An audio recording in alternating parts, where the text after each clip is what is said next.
Bonjour à tous et merci de vous joindre à nous aujourd'hui pour notre webinaire Les tendances du marketing digital à ne pas ignorer en 2024. Je m'appelle Alexandra Pontikis et je fais partie de l'équipe marketing de StackAdapt.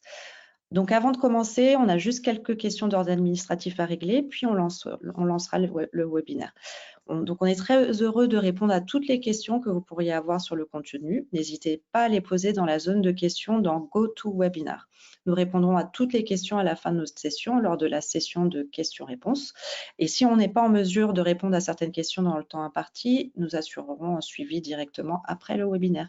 Une petite note, ce webinaire est enregistré et sera partagé peu après la fin de la session. Sur ce, j'aimerais passer la parole à Axel et Inès pour commencer. Axel et Inès, c'est à vous. Merci Alexandra pour l'introduction. Bonjour à tous et à toutes et merci d'être présents pour ce nouveau webinaire français sur les tendances du marketing digital à ne pas ignorer en 2024.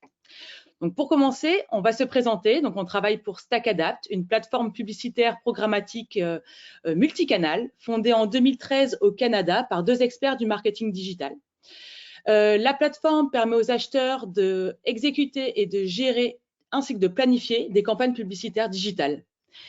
Je suis Axel et cela fait 2 ans que j'ai rejoint StackAdapt en tant que compte director pour développer le marché français. Je travaille dans les médias depuis un peu plus de 13 ans et j'ai travaillé pour différentes plateformes, que ce soit dans le native ou dans les jeux vidéo. Je vais laisser à Inès se présenter. Bonjour à tous et merci d'être là pour ce webinaire. Donc, je me présente, Inès. Donc, je travaille en binôme avec Axel sur le marché français pour StackAdapt. Donc, ça fait à peu près un peu plus d'1 an que je suis chez StackAdapt et ça fait 7 ans maintenant que je travaille dans l'univers du digital marketing. Donc, en termes d'agenda aujourd'hui, donc si on peut passer à la next slide. Donc, en termes d'agenda aujourd'hui, on va aborder dans un premier temps quelles sont les tendances publicitaires pour 2024. Enfin, quels sont les canaux également à surveiller, les tendances en matière de ciblage d'audience. Et enfin, on terminera sur les meilleures solutions de mesures programmatiques. Et enfin, on conclura la session avec une petite conclusion et la partie questions-réponses. Merci Inès. Donc, le premier sujet sera les tendances publicitaires pour 2024. On va commencer avec quelques chiffres. Donc, le total des dépenses publicitaires dans les médias en France atteindra 15,5 milliards d'euros en 2024, soit une croissance de 7,8%. Les dépenses publicitaires numériques en France devraient connaître aussi une croissance de 11,2% en 2024 pour atteindre 8,8 milliards d'euros. Ce qu'il faut retenir de cette slide, c'est que les dépenses publicitaires numériques représenteront 56,8% du total des dépenses publicitaires en France en 2024. Donc, les dépenses publicitaires par secteur en France, on va un petit peu tout analyser.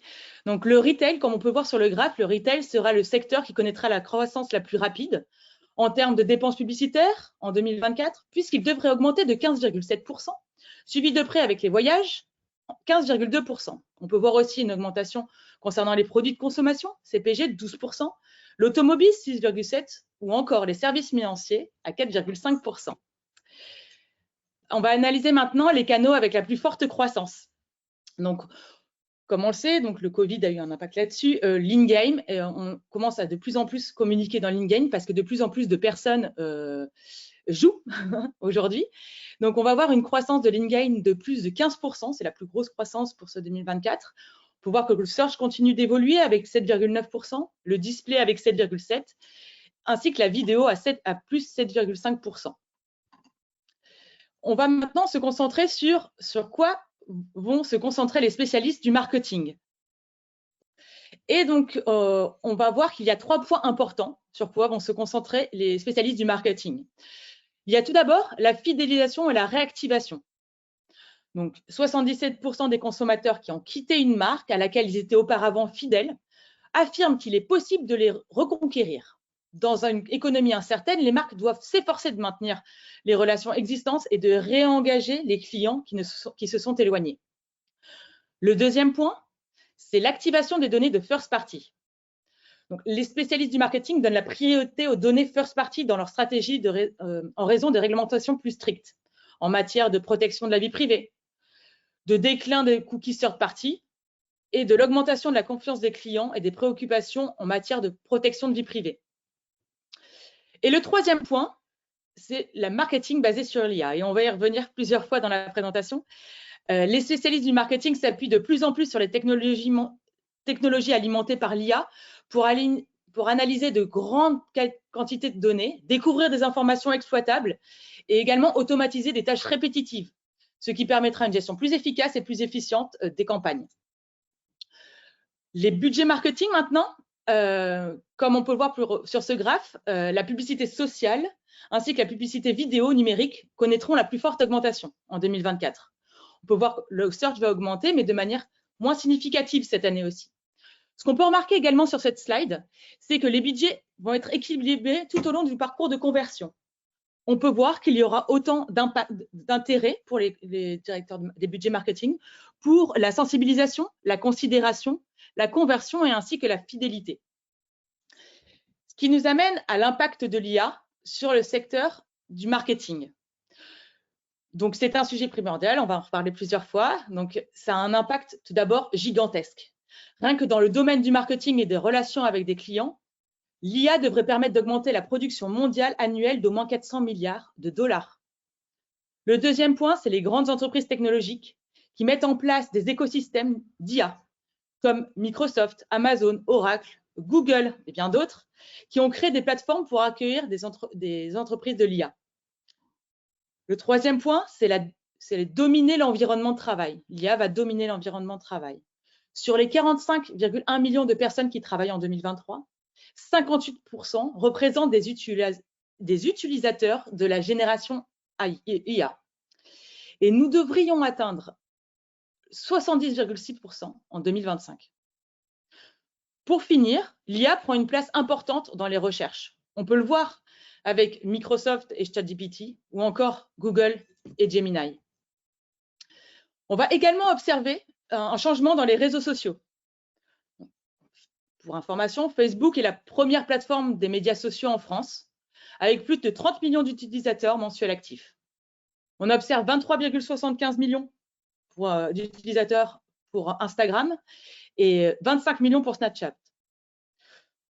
Pour finir, on constate également que les Français ont tendance à passer moins de temps sur les médias sociaux, avec 1,7 heures par jour, contre une moyenne de 2,5 heures pour les autres pays. Le réseau social va toujours être un réseau où les annonceurs vont communiquer, mais il y a beaucoup de changements, les influenceurs et plein d'autres choses. On va continuer avec la publicité sur les plateformes de streaming et la nouvelle norme. Donc, la publicité sur les plateformes de streaming aujourd'hui permet de cibler individuellement un utilisateur et de lui proposer la publicité la plus adaptée. On a pu constater que le déclin de la télévision traditionnelle a été brutal avec la pandémie, en France comme dans la plupart des autres marchés occidentaux. L'audience de la télévision traditionnelle est donc en baisse. On peut voir qu'Amazon Prime Video introduira des publicités sur la plateforme de streaming européenne en 2024.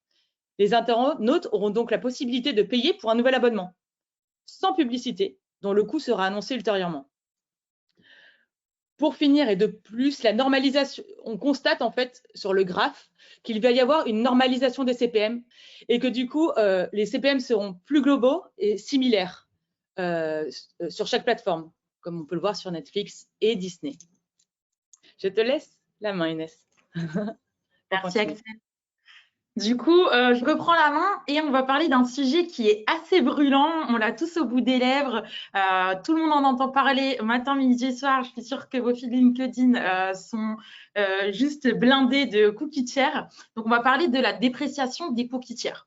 Donc, juste pour remettre un peu de contexte, on va se poser cette question, pourquoi la fin des cookies tiers?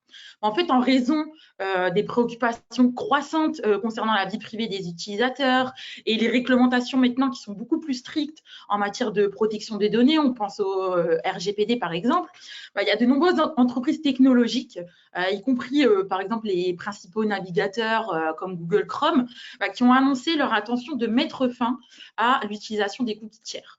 Ça a déjà commencé. Il faut savoir qu'au premier trimestre 2024, Google a déjà supprimé les cookies tiers pour 1% des utilisateurs de Chrome. Donc, il s'agit essentiellement en fait de tester la dépréciation au début de l'année, puis de passer à l'absence totale des cookies d'ici la fin d'année. Donc là, on voit bien que la publicité digitale, notre industrie, elle traverse vraiment une période actuelle de transformation majeure. Il y a vraiment un shift qui est en train de s'opérer avec cette annonce de fin des cookies tiers, qui, il faut le dire, c'est vrai que ça a été longtemps le pilier principal des ciblages publicitaires dans notre industrie digitale. Donc là, c'est vrai que les annonceurs sont amenés à repenser leur stratégie de ciblage, à adopter des approches qui vont être beaucoup plus axées sur la confidentialité, la transparence.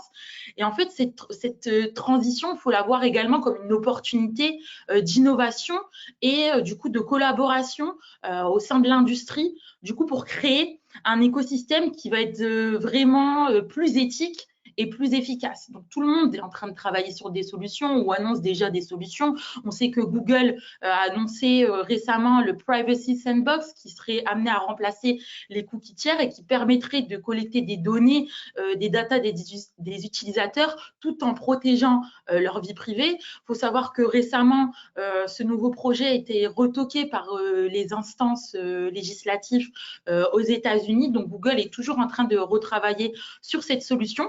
Mais du coup, cette fin des cookies tiers, comme je parlais d'innovation, ça laisse place à de nouveaux ciblages.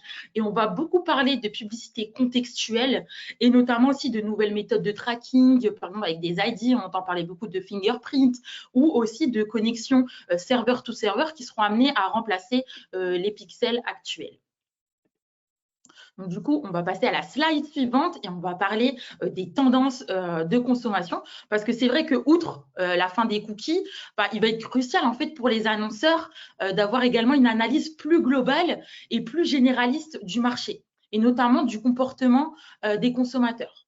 Récemment, en fait, on remarque que les gens consomment différemment désormais et qu'entre l'idée de vouloir acheter et le passage à l'acte, on remarque que le temps est beaucoup plus allongé, les gens réfléchissent beaucoup et du coup ça va impacter vraiment cette notion d'achat plaisir, cette notion d'achat de récompense.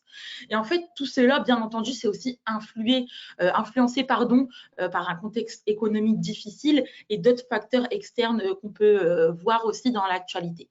Donc, une récente étude, elle montre également qu'en Europe, les achats, par exemple, dans des secteurs comme l'habillement et la chaussure ont baissé durant ces 12 derniers mois de 39%.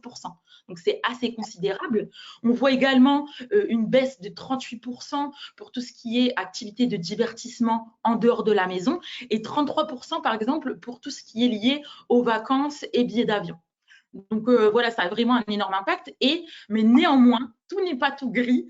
Il y a quand même des secteurs qui arrivent à tirer leur épingle du jeu et qui connaissent une croissance assez constante ces 12 derniers mois comparé à d'autres verticales. Et je pense notamment, par exemple, à la skincare qui connaît un essor majeur ou, par exemple, la fréquentation des restaurants également qui connaît une augmentation majeure. Et comment les marketeurs vont pouvoir pallier à ça? En 3 points, en réévaluant leur prix. On observe que, voilà, on voit beaucoup plus de promotions. On voit que certains essayent de diminuer leurs coûts. Comment? Par exemple, en investissant moins dans leur packaging ou en vraiment réduisant les tailles et proposant des formats plus petits. On voit également une grosse tendance chez les marketeurs à investir de plus en plus dans tout ce qui est insight d'audience, donc dans les études de marché. Et aussi, on voit que les marketeurs doivent vraiment opérer un changement dans leur communication au niveau de ce qu'on appelle la récompense, parce que pour susciter l'achat, maintenant, il faut essayer de fidéliser le consommateur, faire en sorte qu'on communique bien sur les promotions, faire en sorte qu'on ait un bon programme de fidélité en place, un bon programme qui va permettre aux personnes d'avoir des réductions, notamment par exemple des programmes lorsqu'on a des anniversaires, on offre une réduction à ces différentes périodes. Donc, on va pouvoir passer à la prochaine slide. Donc, on parlait du coup de l'ère des cookies. Et on va quitter cette ère des cookies pour vraiment rentrer maintenant dans l'ère de la personnalisation. Donc, juste pour vous donner un exemple, on a déjà tous été sur notre téléphone en train de scroller et on se rend compte qu'on est ciblé par une publicité qui n'a absolument rien à voir avec nous, avec nos aspirations, avec la personne qu'on est ou nos envies. Et du coup, ça crée une frustration. Et les chiffres en attestent parce qu'il y a une récente étude de WARC qui est sortie en 2023 qui montre en fait qu'il y a 49% des consommateurs qui ont déjà ressenti de la frustration lorsqu'ils ont reçu du contenu ou des offres qui n'étaient pas pertinentes. Donc voilà, les chiffres ne mentent pas. C'est pour ça que la messagerie vraiment personnalisée, elle va être au cœur du marketing relationnel. C'est-à-dire qu'on ne va pas se limiter à vouloir juste générer des gains et générer des ventes à court terme, mais on va vraiment être axé sur une stratégie de notion de plaisir pour le client à long terme. Les marques maintenant, elles vont devoir vraiment porter un intérêt à leur audience, montrer de l'empathie. On sait comment est le système économique actuel, donc on doit montrer qu'on est une marque qui fait aussi des efforts et montrer qu'on peut être bénéfique aussi pour son audience. Donc il faut utiliser maintenant la personnalisation pour entretenir et nourrir des relations privilégiées, commerciales, significatives et durable avec son audience. Donc, on va parler désormais de la croissance de la publicité programmatique en France. Comment est-ce que ça s'articule? Donc, récemment, on a fait le bilan de 2023 et on doit dire que la France est le pays qui a connu la plus grande croissance en termes d'investissement médias en Europe pour le programmatique. Donc, les investissements programmatiques en Europe, en France, ont augmenté de 14,1% en 2023. Et si on compare avec nos voisins, donc au Royaume-Uni, ça a augmenté de 10% et en Allemagne de 11,6%.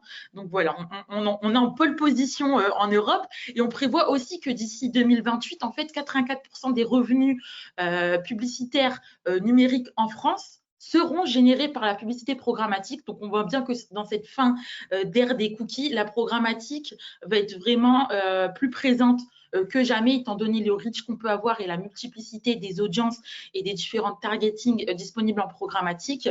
Cela explique cette augmentation. On voit aussi également certains produits et certaines demandes se dégager plus que d'autres. Nous, on le voit aussi au quotidien. On voit une forte demande, notamment pour le DOH, le Digital Out of Home. Donc, c'est des écrans publicitaires digitaux qui sont, vous pouvez les voir dans la rue, dans les centres commerciaux, dans les gares, dans les aéroports, ce qui a vraiment un super impact pour l'image de marque. On a aussi les formats vidéo qui connaissent une croissance de 18,3% et également le format display. Donc, juste pour du coup récapituler tout ça, on voit bien que l'IA et la personnalisation sont au cœur de cette révolution dans notre industrie. Le retail média va être également au cœur de l'action parce qu'on parlait de travailler ses data internes, la first party. Donc voilà, ça va être hyper important. Enfin, les stratégies publicitaires qui vont être axées sur la confidentialité et la privatisation des données va être hyper important également. On parle de ciblage contextuel, ça va être au cœur des stratégies de tout le monde cette année et ça a déjà commencé. Et enfin, au niveau du marché programmatique, on va voir qu'en France, on va connaître un grand essor pour la publicité programmatique. Merci beaucoup Inès. Du coup, maintenant, on va analyser les canaux à surveiller pour 2024. On observe en fait une croissance des canaux dans la publicité programmatique. Donc, on prévoit par exemple pour 2024 des évolutions au niveau du choix des canaux publicitaires. Donc, on peut voir sur ce graphe que la croissance de la télé connectée pour les agences ainsi que pour les annonceurs a plus de 30%. On observe également une croissance également importante pour le DOH ainsi que pour l'audio, pour les agences à près de 30%. Ce qui permet de voir qu'en fait, le marché évolue et la publicité programmatique évolue, le choix des canaux est important dans sa stratégie digitale. On va se concentrer maintenant sur la télé connectée et l'audience en France est de plus en plus connectée. On peut voir qu'aujourd'hui, les utilisateurs de vidéos à la demande représentent plus de 90% de la population française. On constate aussi que 42% des personnes interrogées en France ont acheté une télévision intelligente au cours des 2 dernières années, contre seulement 20% qui ont acheté une télévision classique. Donc, on se connecte de plus en plus. Et de plus, la télévision en direct reste l'option préférée des Français pour le moment, mais comme on a de plus en plus de télé connectées, avec 81% d'entre eux qui la regardent tous les jours ou presque, et une à 3 fois par semaine, ou 1 à 3 fois par semaine, soit le chiffre le plus élevé du pays. Le deuxième canal à surveiller va être l'essor du DOH. Aujourd'hui, le DOH est de plus en plus important dans le marché. On constate que selon une prévision, le marché de la DOH devrait atteindre 13 milliards d'euros d'ici la fin 2024. On voit une évolution. on constate qu'en 2024, la croissance du DOH sera de plus de 20,5%. Donc, c'est un format à prendre en compte aussi dans sa stratégie digitale. Et le troisième channel qu'il va falloir penser et réfléchir aussi, qui évolue aussi, c'est les jeux vidéo. Donc, le marché de la publicité dans les jeux de vidéo en France devrait connaître un taux de croissance annuel constant entre 2024 et 2029 de 10,52%. Donc, cette trajectoire de croissance devrait se traduire par un volume de marché projeté de 1,13 milliard d'euros d'ici 2029, ce qui est énorme. Ce qui est important aussi à retenir, c'est que d'après l'étude de The Drum, 6 joueurs sur 10 seraient susceptibles d'effectuer un achat après avoir vu une publicité dans un jeu. L'impact aussi du jeu peut être important. Et pour finir, et pourquoi c'est important pour la France, c'est que la France est le deuxième pays d'Europe occidentale et du monde en ce qui concerne la possession de consoles de jeux, donc impact important. Et en plus, elle est également la deuxième dans la région pour le temps passé à jouer. Donc, on joue de plus en plus. Bon, l'impact du Covid aussi là-dessus. Et je vais redonner la main à Inès sur les tendances en matière de ciblage d'audience. Merci Axel. Du coup, on va parler des tendances en matière de ciblage. Et tout à l'heure, on parlait d'intelligence artificielle et justement, on va y revenir maintenant lié avec le machine learning et le ciblage contextuel. Donc, pourquoi ces trois choses vont être importantes? Avec la fin des cookies, comme je vous disais, on va devoir trouver de nouvelles solutions et il va falloir pour les marketeurs innover. Donc c'est pour ça qu'on entend tous parler de l'intelligence artificielle, on la met un peu à toutes les sauces, mais l'intelligence artificielle va être également importante pour entraîner nos algorithmes, mais pour également peut-être développer de nouveaux produits et essayer de transposer cette nouvelle technologie aux besoins, par exemple, de la publicité programmatique.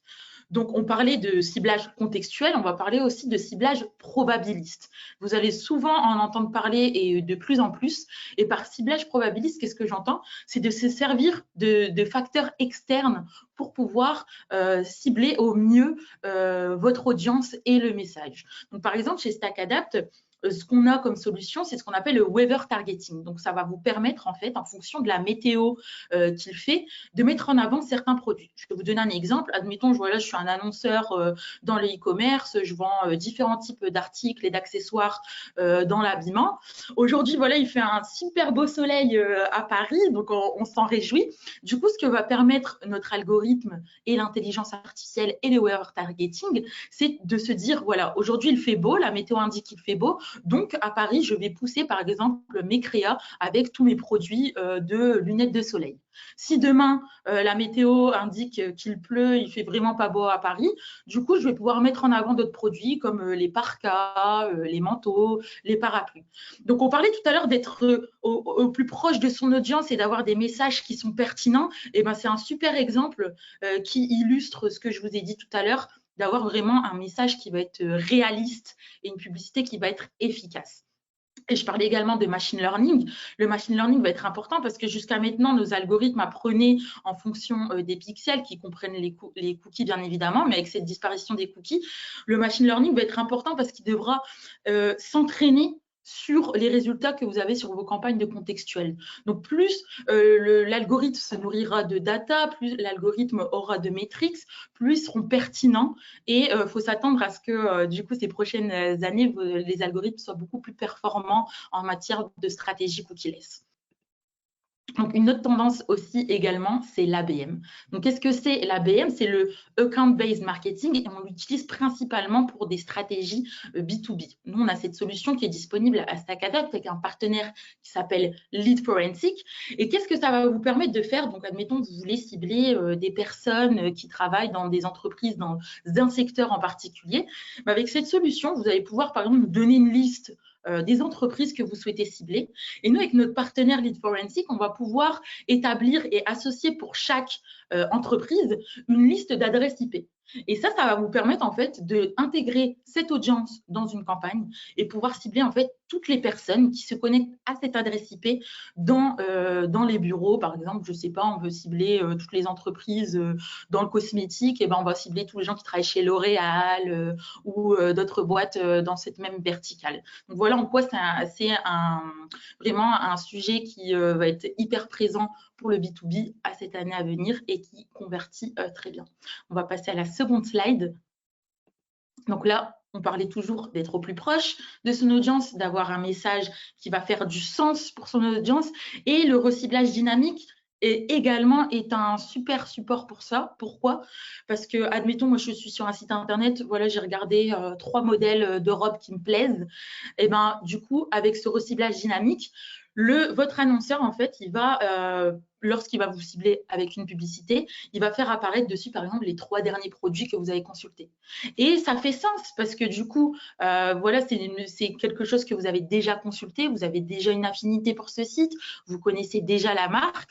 On vous fait juste un rappel sur les derniers produits que vous avez consultés. Donc, pour les personnes qui ont une intention d'achat, c'est une stratégie qui est hyper pertinente, surtout en termes de ROAS et si on veut générer de l'achat, de la conversion en général.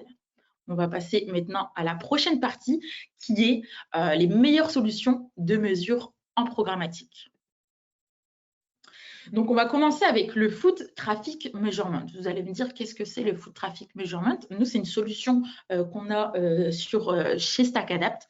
Et en fait, cette solution, elle va vous permettre de faire quoi? Tout simplement, elle va vous permettre de faire une campagne directement sur la plateforme qui aura pour but de générer des visites en magasin. Admettons, je suis un annonceur, voilà, je veux promouvoir des promos en magasin.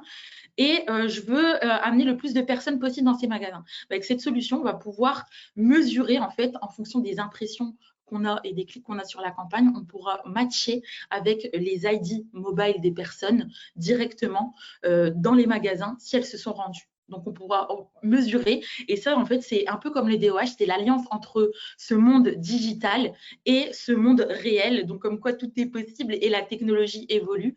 Et du coup, c'est une technologie qui est possible de faire avec StackAdapt. Donc, on parlait tout à l'heure que les annonceurs investissent de plus en plus dans des études de marché pour savoir avoir plus d'informations sur le comportement de leur audience. Et justement, la Brand Lift est un outil qui va permettre de vous connecter au plus proche de votre audience. Vous allez me dire, quel est l'intérêt d'une Brand Lift? Une Brand Lift, en fait, elle va vous permettre d'avoir une meilleure visibilité sur ce que pense votre audience, quel est l'impact de votre image de marque, est-ce que votre message est bien perçu, est-ce que votre message est bien compris. La Brand Lift, elle va vous permettre justement de poser des questions à votre audience et de les sonder, de faire un sondage. Donc, vous parlez justement de la fin des cookies, et avec cette fin des cookies, il faut vraiment trouver des moyens pour être au plus proche de son audience. Donc, certes, on peut investir dans des organismes de sondage d'audience, etc. Et la BLS est aussi présente dans le programmatique et également chez StackAdapt. Nous, on a la possibilité de vous offrir un design, par exemple, personnalisé. On vous accompagne également pour tout ce qui est stratégie de branding et l'élaboration du questionnaire. En best practice, nous, on recommande à nos clients, c'est de mener une campagne et en parallèle mener la BLS en même temps pour essayer d'avoir un avis qui va être assez frais de votre audience et de mener une BLS peut-être quelques mois plus tard, quelques semaines plus tard pour voir si du coup cette audience a changé d'avis, si l'avis reste le même, si on observe une évolution. Du coup, on parlait avant beaucoup de visibilité, de viewability. C'était un mot qui était vraiment à la mode, on entendait tous parler. Et justement, maintenant, ce mot laisse la place à un nouveau mot qui va être les data d'attention. Donc maintenant, il faut savoir que les annonceurs, ils ne veulent pas seulement savoir que leur publicité, elle est placée devant les consommateurs. Ils en veulent un peu plus et ils veulent savoir si elle est remarquée et si leur message surtout passe. Et comment on sait ça? En fait, grâce aux indicateurs d'attention, les annonceurs ils vont pouvoir mesurer en fait la durée pendant laquelle une personne elle va regarder la publicité, les actions qu'elle va effectuer pendant cette période et ce qu'elle a ressenti ou pensé en fait de la publicité pendant ou après son affichage. Du coup, je vais repasser la main à Axel et on arrive à la partie conclusion. Merci beaucoup Inès. Donc du coup, on arrive à la fin de ce webinaire et on va pouvoir conclure. Donc, pour répéter un petit peu tout ce qu'on a dit, pour reprendre un petit peu tout ce qu'on a dit, ce qu'on conseille aujourd'hui, c'est vraiment de s'associer à une plateforme programmatique capable de répondre aux nouvelles demandes et notamment sur une stratégie multicanale. Travailler sur des différents canaux peut apporter beaucoup de poids à votre campagne marketing. Notamment, ça vous permet de toucher dans un premier temps, toucher beaucoup plus de monde parce qu'on consomme tous les médias de manière différente. Moi, je peux être plus intéressée d'écouter des podcasts, d'autres personnes de regarder des vidéos, d'autres personnes de lire des articles. Donc, ça permet en fait de toucher beaucoup plus de monde et d'atteindre son public cible aussi. Et aussi, en adoptant cette approche multicanal, les entreprises ont constaté un taux de réussite de 90% pour l'amélioration de leur ROS. Donc, on peut toucher en fait sur tout le tunnel de conversion, de la découverte avec des formats événementiels comme la Connected TV, le DOOH, la vidéo ou l'audio, et recibler ces personnes sur des formats un peu plus performance comme le native et le display. Et pour finir, il y a 3 points à retenir. Donc, comme on l'a répété pendant la présentation, pendant ce webinaire, c'est l'utilisation de vos données, les données que vous avez en first party pour pouvoir les exploiter, pour pouvoir justement retrouver vos clients, les fidéliser. Le deuxième point sera l'utilisation de nouvelles techniques. Inès en a parlé, donc l'ABN par exemple, le compte-based marketing, qui ne prend pas en compte les cookies, mais justement les adresses IP des entreprises pour pouvoir les toucher. On a parlé également du contextuel. Et pour finir, comme je le disais, c'est diversifier vos canaux, renforcer votre marque sur tout le tunnel de conversion afin de toucher le plus de personnes possible. Merci beaucoup.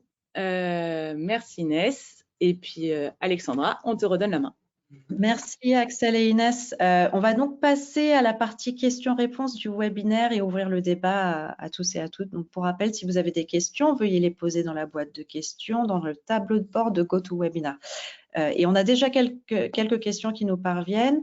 Alors, si on n'est pas en mesure de répondre à la vôtre aujourd'hui, ne vous inquiétez pas, nous vous contacterons directement après le webinaire. Donc, première question. On a beaucoup parlé de retargeting dynamique. Est-ce qu'il serait possible de faire du retargeting dans un monde sans cookies? Je vais prendre cette question. Merci beaucoup. Question très intéressante. Alors, c'est vrai que on utilise beaucoup normalement de cookies pour tout ce qui est retargeting, mais on a aussi des solutions. Aujourd'hui, par exemple, chez StackAdapt, pour effectuer des ciblages qu'on peut mettre en place, on peut utiliser les cookies, mais on utilise aussi, et on l'a évoqué, les adresses IP et les device ID, ce qui nous permet aussi de retrouver les personnes anonymement, sans savoir que c'est vraiment ces personnes-là, mais ça nous permet de les retoucher. On a une autre solution, et on a évoqué aussi, c'est la first party, donc retoucher vos données, donc les personnes qui font déjà partie qui sont déjà font partie de votre marque, qui connaissent déjà votre marque, donc vos données pourront être intéressantes pour faire aussi également du retargeting. Et également, justement, l'utilisation de click tracker justement sur les créas qui permettront aussi de cibler sans l'utilisation des cookies, mais toujours en utilisant les adresses IP. Et les device ID permettront aussi de recibler les personnes. J'espère avoir répondu à les questions. C'est très clair, Axel, merci. On a une autre question. Quelles stratégies les annonceurs peuvent-ils employer pour résoudre le problème de la lassitude à l'égard des publicités et en réalité s'assurer que les publicités programmatiques restent attrayantes, pertinentes pour les utilisateurs au fil du temps et des campagnes? Je vais continuer. C'est une très bonne question. Donc, c'est vrai que on peut voir qu'on peut vite se lasser dans la publicité digitale. Ce qui est important, c'est déjà de faire attention aux créas. Donc, les faire tourner, ne pas rester plus d'un mois sur ces créas, permettre en fait de pouvoir les changer en fonction du temps, en fonction de la météo, mais également en fonction du temps. Il faut les renouveler très fréquemment. Faire attention aussi au capping, c'est-à-dire que c'est sûr que si on montre la même publicité 15 fois à la même personne, c'est redondant et c'est pas impactant du tout et ça peut même desservir. Donc, faire attention vraiment au capping qu'on peut mettre en place. Ce qui va être intéressant aussi, c'est segmenter et bien cibler ces campagnes. Donc, pour être sûr qu'en fait, on adresse le bon message à la bonne personne. On a aussi des outils, il y a plein de choses, on pourra en parler longtemps, mais aussi tout ce qui est Dynamic Creative Optimization. Donc, c'est comment en fait dynamiser ces créas en fonction, j'en parlais précédemment, en fonction du lieu, en fonction de la météo, en fonction de ce qu'on est en train de regarder, du produit. Il y a plein de choses à mettre en place, de l'heure potentiellement. C'est une question très, très large.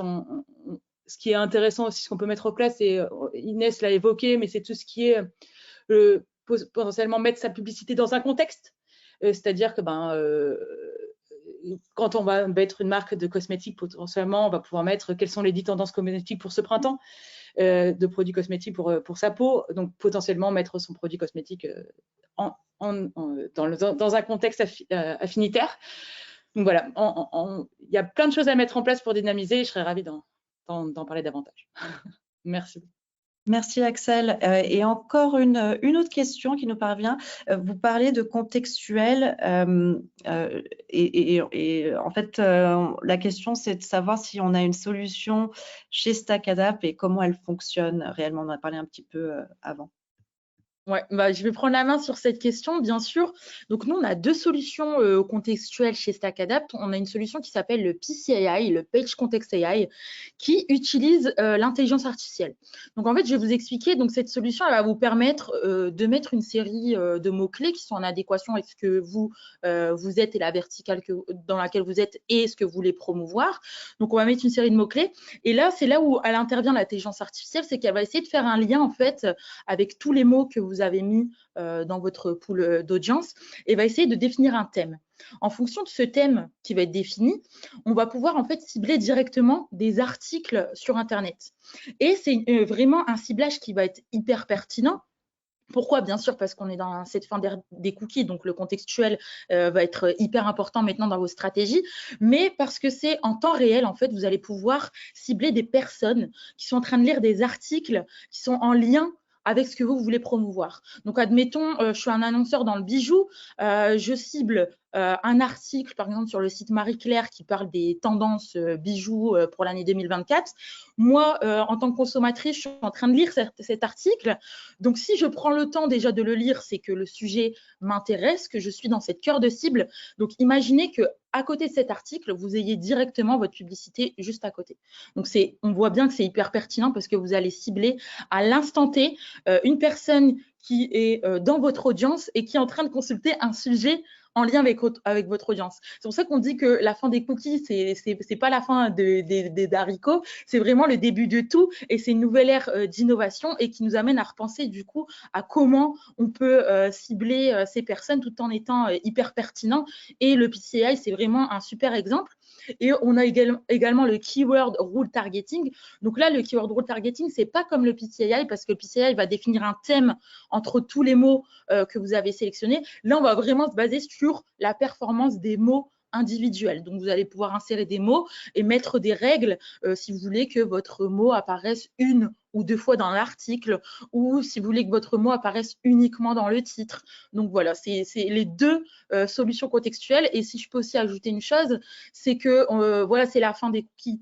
Certes, mais nous, en fait, notre algorithme et nos pixels ne se basent pas uniquement sur les pixels.